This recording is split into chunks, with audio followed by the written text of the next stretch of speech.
Hello. हा या आलो 2 मिनिटात आलो. झालं काम थोडंच राहिले. आलो लगेच. हा ठीक आहे.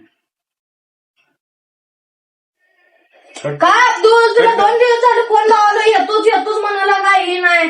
काय झालंय? टीव्ही पण पडले चल की. आलो 2 मिनिटात आलो. हे यांचं काम एक करतो. झालं 2 मिनिटात येतो. हा काय लागा 20 मिनिटात येतो म्हणलं अब्दुल भाई आला नाही. नाही. आमच्या दोघांना विचार द्यायला वाटायला तू. नाही येतो आता झालं एवढं 2 मिनिटात काम करू तुमच्याकडे जाऊ लगेच. हा झाला किती उशीर झाला 2 मिनिटं म्हणलं आता तर झालं 2 मिनिटात एवढं काम करून लगेच नाही चला. करून. चल